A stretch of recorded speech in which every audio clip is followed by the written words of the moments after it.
اس کو یہ سبق نہیں ملتا ہے اس عمر کے بچے کو تھوڑا بہت اپنے کام کاج میں، اپنے معاملات میں، اپنی زندگی. آپ دیکھیے ہمارے یہاں جن بچوں کو بالکل نظر انداز کیا جاتا ہے، ان کو ابھی آپ پڑھائی کرنے سے باقی معاملات کو توجہ دیں، ابھی آپ کا ہمارے ان معاملات سے کوئی تعلق نہیں ہے. پھر ہوتا کیا ہے، جب وہ عمر کا وہ حصہ گزار لیتے ہیں، پھر وہ آپ کی کسی کام میں شریک نہیں ہوتے، لاوبالی پر، بے پرواہی. یہ بھی دین کی تربیت کا یہ بھی ایک حصہ، ایک سبق یہ بھی ملتا ہے اس کے اندر. لمبا بڑا بڑا خوش چاہیے کہ پوس عمر کو پہنچ کے 13-14 برس کی عمر جوانی کی حدود میں قدم رکھ رہے ہیں، تو اب اس کی تربیت کا یہ بھی حصہ ہے کہ اپنی زندگی میں اس کو شریک کیا جائے. اور انداز کیا ہے؟ انداز میں کتنی محبت ہے، کتنی تہذیب ہے. فن ضرور کہ میرے بیٹے آپ کی اس بارے میں کیا رائے ہے، لیکن اس کو اہمیت دی جا رہی ہے، اس کو بتایا جا رہا ہے تیرے تو غیر اہم نہیں ہے میرے لیے، میں تجھ سے محبت کرتا ہوں، اس کی اہمیت. اور پھر اتنا اہم معاملہ، پھر جواب پھر وہ ماں کی تربیت، باپ کی تربیت، شفقت، محبت، اور پھر سب سے اہم چیز مستقبل میں ان کی نبوت کا اظہار ہونے والا ہے. لیکن چونکہ طے شدہ نبی ہے تو بچپن ہی سے ہی خدا کی حفاظت کے حساب کے اندر، شیطان کے دھوکے میں آنے والے نہیں ہیں. جواب کیا دیا؟ اور یا ابت افعل ما تؤمر. یہ نہیں کہا کہ جو خواب میں آپ کو دیکھا ہے وہ کر گزری، یہ فرمایا کہ جو آپ کو حکم ملا ہے وہ کر گزری، جو آپ کو حکم ملا ہے وہ کر گزری. یہاں پر یہ بھی بتایا کہ باپ تو ہے،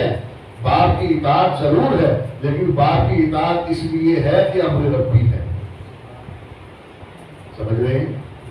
کہ خدا کا حکم ہے، اس لیے باپ کی اطاعت، باپ کی محبت کی تربیت کا حصہ اللہ تعالیٰ نے سبب بنایا دنیا میں آنے کا. یعنی اللہ تعالیٰ نے سبب بنایا ہے تربیت اور رزق کی رسانی کے لیے. یہ ذرائع بنائے، ماں باپ ہیں، خدمت کرتے ہیں دنیا کے اندر. ان سب بچے کی تربیت اور ان کی ضروریات اور نگہداشت کو پورا کرنا ماں باپ کی ذمہ داری ہے. تو اولاد کے بھی فرائض میں یہ شامل ہے کہ ان کا ادب، ان کے احترام کریں، اور جہاں پر ان کا حکم الہی کے مطابق ہو وہاں پر ان کی بات ماننا اس پر لازم ہے. سمجھ آ رہے؟ تو جواباً انہوں نے یہ بھی بتا دیا. اب یہ بھی کہا ستجدنی انشاءاللہ من الصابرین، کہ آپ عنقریب مجھے صبر کرنے والوں میں پائیں گے، صبر کرنے والوں میں پائیں گے. اطاعت ہے، تابع فرمانی ہے، اور جو ایک اس عمر کے بچے کی تربیت اور نگہداشت اور ماں باپ کی ذمہ داری ہے، اس سب کا اس کے اندر اظہار ہوتا ہے. اور اس کے ساتھ ساتھ یہ بھی کہ اللہ تبارک و تعالیٰ نے دیکھیے جذبات کی قربانی مانگی ہے، تعلق اور رشتے کی قربانی مانگی ہے. کہ دنیا میں رشتے بنائے ہوئے خدا کے ہی ہیں،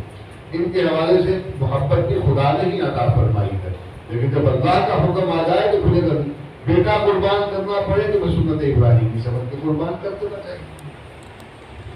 کسی پر آزمائش ایسی آئے گا،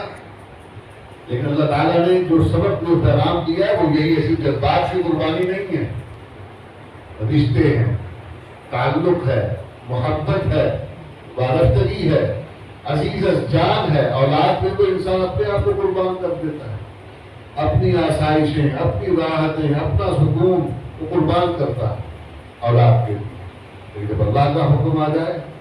اللہ کی منشا آ جائے تو پھر اولاد بھی کوئی حیثیت نہیں رہتی. پھر اولاد بھی ایسی ہونی چاہیے. ان کی تربیت میں یہ حصہ ہے کہ ان کو ایسا بنایا جائے کہ وہ اللہ کے حکم کے لیے اپنے آپ کو قربان کرنے کے لیے تیار ہو. رب الجلال نے یہاں پر آج ہمارے جو معاملات ہیں، ہمارے حالات ہیں، ہمارے یہاں جو رشتے ناتوں کے اندر جو خرابیاں ہیں، جو بگاڑ پیدا ہو رہے ہیں، تربیت کا جو فقدان آ رہا ہے، بالخصوص قرآن سے دوری کا نتیجہ. اور بعد میں سے بات آ گئی، آج کا عنوان میں یہ میری خواہش تھی اس وقت بچتا تو میں اس پر ضرور گفتگو کرتا کہ آج دو مظلوموں کا دن ہے دنیا بھر میں. ایک مظلوم مدینہ جناب سیدنا عثمان ابن عفان ذوالنورین رضی اللہ تعالیٰ عنہ، اور دوسرا قرآن، کہ وہ طبقہ جو قرآن کی حیثیت حقانیت کو تسلیم نہیں کرتا، وہ دنیا میں جہاں بھی موجود ہے، وہ آج حضرت عثمان غنی پر تہمت دھر کے اس قرآن کو اس نے مذاق بنایا ہے سویڈن کے اندر۔ اور یہ سویڈن وہی ملک ہے اس کے متعلق ہمارے یہاں کا پڑھا لکھا دانشور طبقہ مثالیں دیتا ہے کہ مثالی ریاست ہے یہ سویڈن اور ڈنمارک، مثالی ریاست، یہ ہے وہ مثالی ریاست۔ آپ پاکستان کو یہ بنانا چاہتے ہیں کہ آزادی اظہار رائے کے نام پر معاذ اللہ ثم معاذ اللہ قرآن مجید کو فٹ بال بنا دیا جائے اور اس پر قانون حرکت میں نہ آئے، اس کو آزادی اظہار رائے کہا جائے کہ دیکھیے اس کی شخصی آزادی ہے اور جو کرنا چاہے کرے، اور نہ صرف اس کو کرنے دیا جائے بلکہ اس کو تحفظ فراہم کیا جائے جو آدمی ایسا کرنا چاہتا ہے۔ خود سے باتیں تو ظاہر ہے کہ الکفر ملت واحدہ، کہ دنیا بھر کا کفر یکجان ہے مسلمانوں کے مقابلے میں، یکجان۔ ہمیں سمجھنے کی ضرورت ہے کہ آج وہی طبقہ جو حضرت عثمان غنی پر معترض ہے اور جو ان کے قاتلین کو اپنا ہیرو قرار دیتا ہے، جو عمر فاروق کے قاتل کو اپنا ہیرو قرار دے، عثمان غنی کے قاتل کو اپنا ہیرو قرار دے، جو دیگر صحابہ کے قاتلین کو اپنا ہیرو آئیڈیل قرار دے، ان کے جو ہے نا نام لے کر نعرے لگائیں، ان پر جو ہے نا وہ کریکٹر جو ہے نا ان کے بنا کر افسانے اور ناول اور ڈرامے وہ کھڑے، تو ان سے آپ کو کیسے خیر کی توقع ہو سکتی ہے؟ وہ نعرہ لگاتے ہیں محبت اہل بیت کا دھوکہ ہے، فریب دیتے ہیں آپ کو، صرف فریب دیتے ہیں۔ حقیقت کیا ہے؟ وہ یہی ہے ان کی حقیقت۔ یہ قرآن کو یہ عراق سے گیا ہے، وہاں سویڈن میں جا کر آباد ہوا، وہ آدمی جس کے لیے عمل بند کیا ہے وہاں پر، یہ سویڈن کا اپنا باسی نہیں ہے، یہ عراق سے وہاں پر گیا، اسی طبقے سے تعلق رکھتا ہے جو قرآن کی حقانیت کو نہیں مانتے۔ وہ کہتے ہیں ہمارا قرآن جو ہے وہ لگار رکیا پہ وہ گھر کے آسی، یہ وہ طبقہ ہے، آپ کیا نہیں پائے جاتے۔ رہی میاں روی کی بات، تو وہ تو تبھی ممکن ہے نا جب آپ باہمی احترام کی بات کریں۔ تو ہمارا دین بھی کہتا ہے کہ تم ان کے جھوٹے خداؤں کو برا بھلا مت کہو کہ بدلے میں وہ تمہارے سچوں کو برا بھلا کہیں، یہ تو یہی تربیت دیتا ہے۔ لیکن یہ کہیں جواب نہیں دیا گیا کہ تم برا بھلا کہتے رہو، معاذ اللہ شاعر اسلام کی توہین کرتے رہو، تم قرآن کی توہین کرو، تم صحابہ کی توہین کرو، خلفائے راشدین کی توہین کرو، جواب میں مسلمان ہم گنگ بن کر روزہ رکھ کر بیٹھے رہے، ایسا تو کہیں نہیں ہے قرآن تعلیمات میں۔ تو غیرت دینی کیوں بڑھاتی ہے؟ سیدنا عثمان تو وہ ہیں کہ جناب رسول اللہ صلی اللہ علیہ وسلم کو صلح حدیبیہ کے موقع پر خبر کان میں پڑی کہ ماں کے حضرت عثمان کو شہید کر دیا گیا مکہ مکرمہ میں، تو وہ نبی جو ابھی صلح کے موقع پر اپنی ظاہری شکست اور دشمن کی فتح ظاہری اعتبار تسلیم کر کے آ رہے ہیں کہ انہوں نے مطالبہ کیا کہ معاہدے کے اندر محمد رسول اللہ نہیں لکھا جائے گا، نبی اپنے ہاتھ سے قلم کر کے اس عبادت کو وہاں پر مطالبہ تسلیم کر کے آئے ہیں۔ لیکن جب یہ خبر کان میں پڑتی ہے، نبی سارے اپنے ساتھیوں کو اکٹھا کر کے قصاص عثمان کی بیعت دیتے ہیں کہ بدلہ لیں گے اپنے بھائی عثمان کا، اس نے خون نہا کر، وہ اب صرف خبر تھی، صرف خبر تھی۔ اللہ تعالیٰ نے کو جو مقام عطا فرمائے ان کے ذریعے سے اسی قرآن کی حفاظت، مصحف عثمانی جو آج تک تم تلاوت کر رہے ہو، اسی پر تو عدم اعتراض، اس پر تو عدم اعتماد ہے، اسی قرآن کو نہیں مانا جاتا۔ اپنے آپ کو مسلمان کہتے ہیں اور قرآن کو نہیں مانتے، یہ کیسا مسلمان ہے بھائی؟ اگر اس قرآن کو نہیں مانتے تو دین کہاں سے لوگے؟ حلال حرام کون سے ہیں؟ پاک ناپاک کون سا ہے؟ محرمات کون سے ہیں؟ نماز کہاں ہے؟ روزہ کہاں ہے؟ حج کہاں ہے؟ زکوٰۃ کہاں ہے؟ کہاں سے لے؟ اور قرآن پر یہ عدم اعتماد کر دیا جائے، اسی کو مشکوک قرار دے دیا جائے، تو اس کا طریقہ اور رستہ یہی ہے کہ اس کو ڈائریکٹ کچھ نہ کہو، پہلے ان لوگوں پر شکوک و شبہات قائم کرو جنہوں نے اس کو اکٹھا کیا، اس کی حفاظت، ان کو مشکوک بنا دو، خود بخود مشکوک ہو جائے گا۔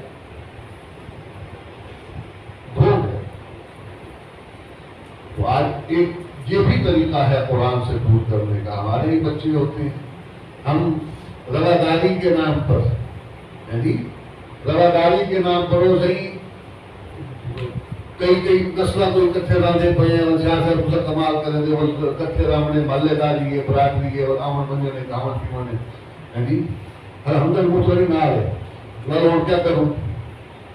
بھئی حلال حرام پاک ناپاک جائز ناجائز کفر حق اور باطل یہ آپ کی برادری شادی بیاہ یہ اس سے ایک ہو جائے گا اس سے پردہ پڑ جائے گا یہی تو سبق دیا جا رہا ہے اس واقعہ ابراہیمی سے کہ خدا کے حکم کے آگے تو اولاد قربان کرنے کا جذبہ پیدا کروایا جا رہا ہے تم سے برادری جو ہے نا تم سے تعلقات تم سے کاروباری شراکت داریاں تم سے یہ معاملات یہ نہیں تم سے چھوڑے جا سکتے کیوں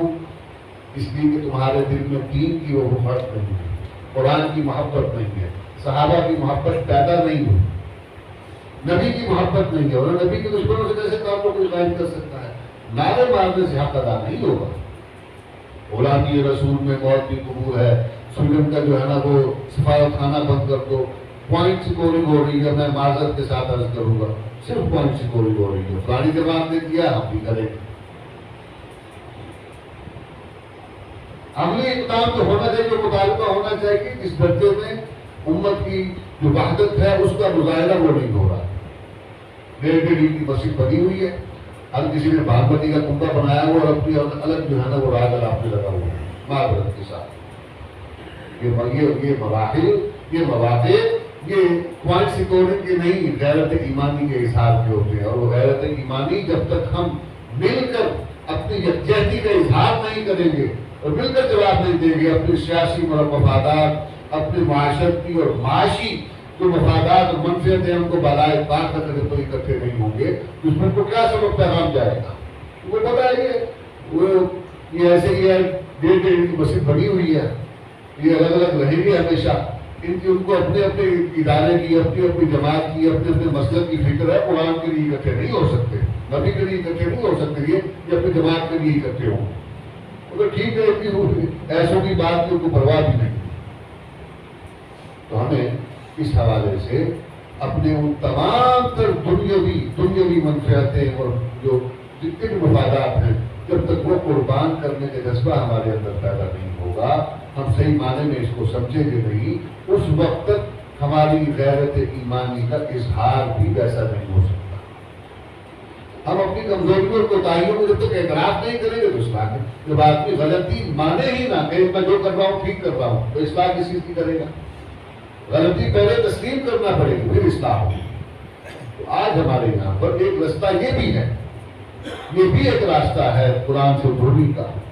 اور قرآن سے دوری کے نتائج دین سے دوری کے نتائج وہ یہی ہیں کہ ہمارے صفوں میں انتشار اور شیخ الہند رحمۃ اللہ علیہ نے اپنی ناکامی کے اسباب سے بیان فرمائے کہ قرآن ہمارے پاس نبی کی تعلیمات ہمارے پاس کہ میں نے وہاں پر پہلے تنہائی میں یہی سوچا بیٹھ کر کہ ہمیں دنیا میں اس ذلت کا سامنا کیوں کرنا پڑ رہا ہے مسلمان ہوتے ہوئے قرآن ہمارے پاس ہوتے ہوئے وہاں یہی پتہ چلا کہ ہم نے جو تفرقے بازی میں پڑھ کر اور قرآن کو چھوڑ کر اپنے ساتھ ظلم کیا ہے نتیجے میں خدا کی طرف پھر کسی نے ہمارا مقدر نہیں قرآن کو چھوڑ دیا تفرقے میں پڑ گئے اللہ تعالیٰ کے حکم کی نافرمانی اس جگہ پر واعتصموا بحبل اللہ جميعا ولا تفرقوا ہم تفرقے میں پڑ گئے جی اور خود علامہ انور شاہ کاشمیری رحمۃ اللہ علیہ نے غالباً مفتی محمد شفیع صاحب رحمۃ اللہ نے وحدت امت نامی جو ان کی کتاب ہے اس میں یہ واقعہ لکھا ہے غالباً مجھے پوری طرح یاد نہیں حوالہ شاید اسی میں ہے اور کہیں نہ کہیں انہیں کی تحریر موجود ہے کہ قادیان کے اندر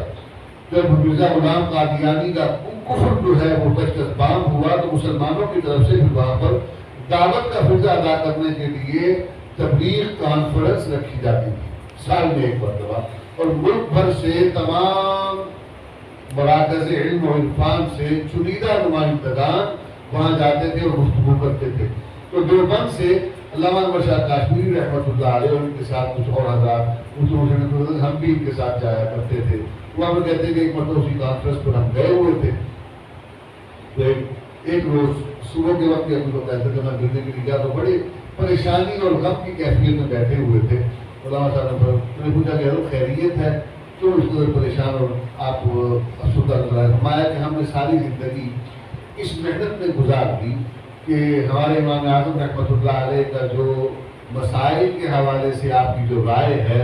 وہ باقی ائمہ سے بہتر ہے اور صائب ہے، جبکہ اس کا احتمال موجود ہے کہ ان کی رائے ان سے بہتر ہو۔ ہم ساری زندگی اس کام میں لگے رہے، جبکہ یہ کام کرنے کا نہیں تھا، ہمیں محنت، یعنی وہ اس عمل گئے کہاں ہوئے، قادیانیوں کو دعوت اسلام دینے کی فکر اور پریشانی کیا تھی کہ ہماری زندگی کن کاموں میں لگی ہوئی ہے، ہم مسلمان آپس میں ایک دوسرے کو نیچا دکھانے کی کوشش اور محنت کر رہے ہیں۔ کہ میں نے نہیں کہا بھائی، جس نے کہا ہے اسی کو جا جائے گا، بات بڑی عجیب ہو جاتی ہے۔ کسی کی بات نقل بھی کرو نا کسی بزرگ کی، فتوے اس پر جو ناقد ہوتا ہے فتوے اس پر کرنے شروع ہو جاتے ہیں، یہ مسائل تھی۔ تو ہم نے تو نقل کی، کتابوں میں لکھا ہوا جا کر پڑھ، انہوں نے خود یہ بات پڑھی۔ ہمیں بڑوں کی باتوں سے سبق حاصل کرنا چاہیے۔ تو آج بھی ہمارے یہاں بڑے مسائل ہیں کہ وہ ہماری اولاد، ہماری آئندہ نسل وہ بہت برے طریقے سے ان کے شکنجے میں پھنستے جا رہے ہیں، اور شکنجہ جو ہے وہ اس کی جکڑن میں اضافہ ہوتا جا رہا ہے، تہذیبی اعتبار سے، معاشی اعتبار سے، فکری گمراہیوں میں اس قدر بہتات پیدا کر دی ہے۔ اور بالخصوص ہمارا جو سوشل میڈیا سے وابستہ نوجوان ہے، جو وہیں سے رہنمائی حاصل کرتا ہے، اور مختلف وہ سوشل میڈیائی جو مفتیان کرام ہیں یا مبلغین ہیں، ان کے ذریعے وہ دین سمجھنے کی کوشش کرتا ہے، تو پھر وہ نت نئی جو باتیں سنتا ہے آ کر پھر ہمارے علماء کرام سے پوچھتا ہے، تو پھر یقینی بات ہے کہ اس کو بڑھتی کا جواب نہیں ملتا۔ یہ بسا اوقات ایسا بھی ہوتا ہے کہ اس کی کم عمری کو دیکھ کر، یہ ذہن کی کچے پن کو دیکھ کر علماء بعض اوقات ان کو تنبیہ کرتے ہیں، شفیع نہیں کرواتے، تو اس کی وجہ سے وہ مزید دور ہوتے چلے جاتے ہیں۔ آج کی مسائل کا ہمیں سامنا ہے، ہمارے تمام بزرگوں کو، ہمارے تمام اکابر کو، اور خود ہمارے یہ جو علاقوں کے بڑے ہیں، خاندانوں کے بڑے ہیں، ان کو بھی ان چیزوں پر غور کرنے کی ضرورت ہے کہ اپنے بچوں کو کیسے اس سے بچایا جائے۔ تو اس میں حضرت ابراہیم علیہ السلام کا جو واقعہ ہے اس کو میں عرض کیا کہ اس کے اندر یہ پیغام بھی ہمارے لیے ہے کہ جیسے جیسے بچے کی عمر بڑھتی ہے تو اس کی تربیت کے اندر کس کس چیز کا اضافہ کرنا ہے، کیسے کیسے اس کو آپ نے تربیت دینی ہے، یہ سب کچھ اسی کا حصہ ہے۔ دین ہمیں پوری رہنمائی دیتا ہے۔ اللہ ہمیں دین سے سبق حاصل کرنے کی توفیق عطا فرمائے، اور جناب رسول اللہ صلی اللہ علیہ وسلم کی محبت و اطاعت کی توفیق عطا فرمائے، اور حقیقی محبت و اطاعت نصیب فرمائے، زبانی کلامی خالی پوری کاموں سے خدا بچائے۔ آخری زمانے میں جناب رسول اللہ صلی اللہ علیہ وسلم کی فرامین کی روشنی میں سب سے پہلے جو چیزیں، جو نعمتیں خدا کی دنیا سے رخصت ہوگی اور مسلمانوں میں سب سے پہلے ان چیزوں کا فقدان نظر آئے گا، وہ حیا اور امانت ہے۔ حیا اور امانت، جب آپ اپنے معاشرے میں ان چیزوں کا فقدان محسوس کرنے لگ جائیں تو آپ کو سمجھ آ جانا چاہیے کہ ہم ابتری اور تباہی کی طرف جا رہے ہیں، فتنے سے اٹھاتے ہیں۔ اور یہ چیزیں بہت عام ہیں، یعنی آپ حیا باختہ جو آپ کے ہاں کانٹینٹ ہے، جو ایلیمنٹ ہے، یا وہ جو اشیاء ہیں، اس کا دیکھتے بڑھتی جا رہی ہیں۔ یعنی ایک دیہی علاقے کے اندر کاسمیٹکس کی جو دکان بنتی ہے، جہاں عورتوں کا آنا جانا بہتات سے ہے، وہاں پر ایسے ایسے حیا باختہ پوسٹر عورتوں کے لگے ہوتے ہیں کہ آدمی وہاں سے گزر نہیں سکتا، اور دیہاتوں میں ایسی دکانیں بنی ہوتی ہیں۔ اب اس آدمی کی آمدن، مطلب اس نے حلال مال لگا کر حلال ذرائع سے کمایا ہے، یعنی حلال چیز اس نے اپنی طرف سے، کہ وہ چیز جو ہے وہ حرام نہیں ہے، تو چلو اس میں جائز ذرائع سے جو چیزیں اسے خریدی ہیں، جائز جگہ پر استعمال ہوتی ہیں، جائز کاموں کے لیے استعمال ہوتی ہیں، ان کی گنجائش پیدا کر بھی دی جائے، لیکن یہ سب کچھ اس کے ساتھ لگایا جا رہا ہے۔ آپ نے موبائل کی سم بیچنی ہے، اس کے لیے ضروری ہے کہ سڑک کے کنارے پر چھتری لگا کر عورت کو بٹھایا جائے، کوئی ضروری نہیں ہے۔ اور عورت کو آپ نے اگر مطلب یہ کہتے ہیں کہ اس کو روزگار مہیا کرنا ہے، تو روزگار کے نام پر آپ اس کو عزت دار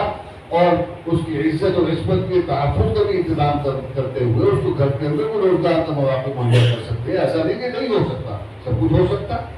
لیکن اگر نیت ہو، ارادہ ہو۔ آپ پابند ہیں کس کے؟ آپ IMF کے پابند ہیں، آپ وہ کیا نام ہے اس کا، وہ انٹرنیشنل جو آپ کے ہیومن رائٹس کے چیمپئنز ہیں، ان کے پروپیگنڈے کے نتیجے میں جو انسانی حقوق کے بڑے بڑے چیمپئن ہیں، جنہوں نے وہ یونائٹڈ نیشنز کے نام پر ایک وہ خامروں کا جو ہے نا ملغوبہ اکٹھا کیا ہوا ہے، جو اپنی مرضی سے دنیا پر نئے نئے قوانین اور پابندیاں مسلط کرتے ہیں کہ آپ نے رہنا ایسے ہے، آپ نے کھانا ایسے ہے، آپ نے چلنا ایسے ہے، آپ نے پھرنا ایسے ہے، آپ فلاں گریڈ کے انسان ہیں، فلاں درجے کے انسان ہیں، لہٰذا آپ نے پڑھنا یہ ہے، آپ نے پہننا یہ ہے، آپ نے کھانا یہ ہے۔ اس قسم کی پابندیاں کو دنیا کے انسانوں پر لاگو کرتے ہیں، ہم ان کے پابندوں کو محتاج بنے ہوئے، یعنی وہ کہیں گے کہ آپ نے یہ کرنا ہے، ہم نے کرنا ہے۔ وہ کہتے ہیں کہ منصوبہ بندی کے پروگرام یہاں پر آپ تشہیر اس کی کریں، آپ ان مانع حمل ادویات اور اس کے تمام ذرائع جو ہیں ان کی تشہیری مہم چلائیں، تو آپ کے سرکاری آپ کے چینلوں پر اخبارات میں اس کے اشتہارات آنا شروع ہو جائیں۔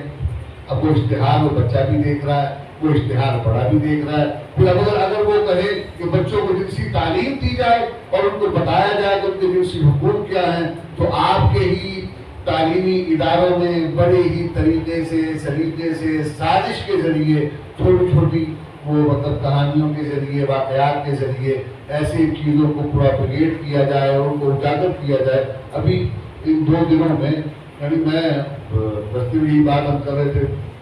مختلف سوشل میڈیا پر چیزیں سامنے آ رہی تھی، وہ ایک ڈاکٹر صاحبہ ہیں، انہوں نے مطلب ایک پھوٹڑی چھوڑی ہے کہ پاکستان کے قبائلی علاقوں میں مطلب اس بات کو بیان کرتے ہوئے بڑی زبان سامنے عجیب محسوس ہوتا ہے کہ قبائلی علاقوں میں عورت کو اس کے جسم کے حساس مقام پر، شرمگاہ پر تالا لگایا جاتا ہے اس کی عصمت کی حفاظت کے لیے۔ باقاعدہ یعنی کہ یہ لکھا ہے کہ ہمارے پاس وہ قائدی کی ڈاکٹر ہے، اسے کہ ایسے کیسز رپورٹ ہوئے ہیں۔ اب اس کی پوسٹ کے نتیجے میں کل سے اب تک سوشل میڈیا پر طوفان بدتمیزی برپا، یعنی اس قسم کی چھوٹی چھوٹی باتوں کو، اور جس کا کوئی سر پیر نہیں ہے۔ کئی بار کوئی قتل واقعہ اگر ایسا ہوا ہے تو اس کی رپورٹ متعلقہ ادارے میں ہو، اس کی تحقیق ہو، تفتیش ہو، اس کو آپ نے بازار میں لا کر اس مطلب عورت کے ان مقامات کا تو ذکر کرتے ہوئے بھی انسان جو ہے نا شرم محسوس کرتا ہے، آپ نے اس کو زبان میں بیان کر دیا۔ یہ ہیلے ہوتے ہیں شرم و حیا کو دور کرنے کے۔ جن باتوں کا ذکر کرنا ہم عیب سمجھتے تھے کہ اس کو برسر عام نہیں ذکر ہونا چاہیے، آج ان کو کھلے عام نام دے کر جو ہے باتیں ہو رہی ہیں، ان پر پوسٹیں کی جا رہی ہیں، سوالات کیے جا رہے ہیں، عجیب و غریب قسم کے بےہودہ اس پر میمز بنائے جا رہے ہیں، یہ سب کچھ ہو رہا ہے۔ یہ سب کچھ کیوں ہوتا ہے؟ یہ وہ باہر سے بیٹھے ہوئے ہیں، وہ یونائٹڈ نیشن، وہ گھابڑوں کی جو بیٹھک وہاں بیٹھتی ہے، وہ ہمارے لیے طے کرتے ہیں کہ ہمارے لیے کیا بہتر ہے۔ اور ہم جو اپنے آپ کو مسلمان کہتے ہیں، قرآن کا ماننے والا کہتے ہیں، ہمیں قرآن کی تعلیمات پر یقین و اطمینان نہیں، ہمیں قرآن کے فیصلوں پر یقین و اطمینان نہیں ہے، ورنہ ہم کبھی ان کی نہ مانتے، کبھی ان کی نہ مانتے۔ لیکن بس صورتحال ایسی ہی ہے کہ وہ تو جو ہم پر حکمران ہیں، جو وہ ہم پر حکمران ہیں، ان کے غلام ہیں، وہ انہیں کی مانیں گے۔ فیصلہ ہم نے کرنا ہے کہ ہم جہاں تک ہمارا دائرہ اختیار ہے، کیا ہم بھی انہیں کی طرح ان کے آقاؤں کی غلامی کریں گے یا ہم اپنے خدا اور اس کے رسول کی غلامی قبول کریں گے؟ یہ فیصلہ ہم نے کرنا ہے۔ تو اس کا طریقہ کیا ہے کہ جو رستہ ہمیں قرآن بتاتا ہے اس رستے کی طرف جائیں۔ اپنے بچوں کو، جس طرح ہمیشہ عرض کرتا ہوں، پہلے بھی کئی بار عرض کیا، بچوں کو صرف نبی صلی اللہ علیہ وسلم کے واقعات جو ہیں وہ بتائے جائیں، صحابہ کی زندگی کو بتایا جائے، صحابہ کے واقعات، صحابہ کے احوال، اور تابعین، تبع تابعین، اولیاء اللہ تاریخ بڑی بڑی ہے، اس میں سے جو مستند باتیں ہیں، جو علماء نے جو محنت کر کے اکٹھی کی ہیں، ان کو اپنے گھروں میں بتایا جائے، بچوں کی تربیت کی جائے۔ تو یہ سب کچھ جو آج ہمارے یہاں پر ہو رہا ہے، اس سے کسی درجے میں بچا جا سکتا ہے۔ اگر آپ ہاتھ پر ہاتھ رکھ کے بیٹھے رہے تو اللہ خیر کرے گا، اللہ خیر کرے گا، اللہ خیر کرے گا، تو وہ اللہ نے قرآن میں خود بھی فرمایا کہ بھائی اللہ لا یغیر ما بانفسہم حتی کیا ہے جی؟ اللہ یغیر ما بانفسہم حتی یغیر ما بانفسہم، جب تک وہ خود اپنے آپ کو بدلنے کا فیصلہ نہیں کر لیتے، اللہ بھی ان کی حالت کو نہیں بدلے گا۔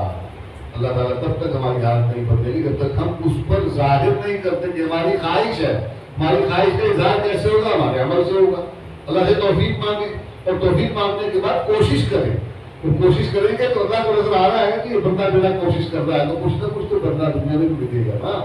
جو عمل ہم کرتے ہیں تو عمل کا نتیجہ جہاں بھی ملتا ہے وہاں بھی ملتا ہے۔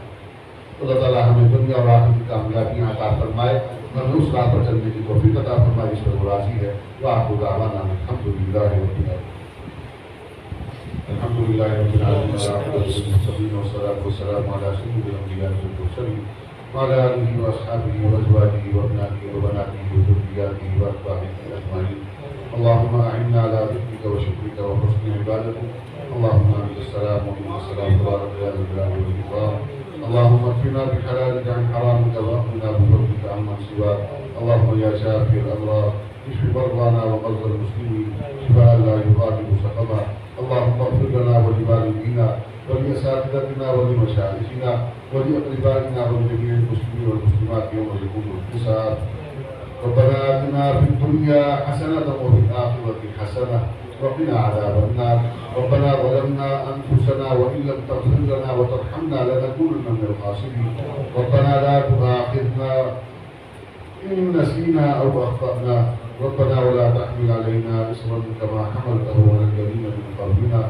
ربنا ولا تحملنا ما لا طاقة لنا به، واعف عنا واغفر لنا وارحمنا أنت مولانا فانصرنا على القوم الكافرين،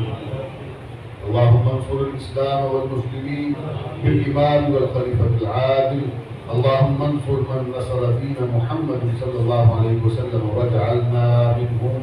واخذل من خذل الدين والمسلمين ولا تجعلنا منهم، اللهم إنا نسألك العفو والعافية والمعافاة الدائمة في الدين والدنيا والآخرة والفوز بالجنة والنجاة من النار، اللهم إنا نسألك الراحة عند الموت والعفو عند الحساب والفوز بالجنة والنجاة من النار۔ ہر عالمی تمام پریشان حالوں کی پریشانیاں دور فرما، مشکلات آسان فرما، اللہ تمام بیماروں کو شفا عطا فرما، فوت شدگان کی مغفرت فرما، پسماندگان کو صبر جمیل عطا فرما، اور ان کو اعمال صالحہ کے ذریعے اپنے آباد کی صدقہ جاریہ بنا، روزگاروں کو حلال روزگار سے وابستہ فرما، مولا دشمن کی تمام فتنہ سامانیوں سے ہمیں بچنے کی توفیق عطا فرما، جن اعمال کو اختیار کر کے جن راہوں پر چل کے مولا ہم ان سے بچ سکتے ہیں، وہ راہیں ہمارے لیے آسان فرما دے، ہمارے دلوں میں ان کی خواہش پیدا فرما دے، نبی کریم کی سچی محبت نصیب فرما، پختہ اطاعت کے جذبے کو پیدا فرما، تیری ہی توفیق سے یہ ممکن ہے، اللہ تجھ سے توفیق مانگتے ہیں، تو طاقتوروں کا طاقتور ہے، تو مالک الملک ہے، وہی تمام بادشاہوں کا بادشاہ ہے، اللہ تو فرماتا ہے تجھ سے مانگنے والا تجھے بہت پسند ہے، ہم تجھ سے مانگتے ہیں، تو مانگنے والوں کو کبھی بھی ان کی بات کو تو رد نہیں کرتا، تو دنیا میں یا آخرت میں ان کے لیے ذریعہ اور ذخیرہ کر لیتا ہے۔ میرے مولا ہماری مانگی ہوئی دعائیں دنیا اور آخرت میں ہمارے حق میں قبول فرما لے، قبول فرما لے، جو مانگ سکے ہیں وہ بھی عطا فرما، جو نہیں مانگ سکے بھی مانگے اپنی شان کے مطابق عطا فرما دے۔ جزا اللہ عنا محمد ما هو أهله وسهل يا إلهي كل صعب بحرمة سيد الأبرار سهل، ربنا تقبل منا إنك أنت السميع العليم وتب علينا يا مولانا إنك أنت التواب الرحيم، وصلى الله تعالى على حبيبه وخير خلقه سيدنا ومولانا محمد وعلى آله وأصحابه وأتباعه أجمعين، آمين برحمتك۔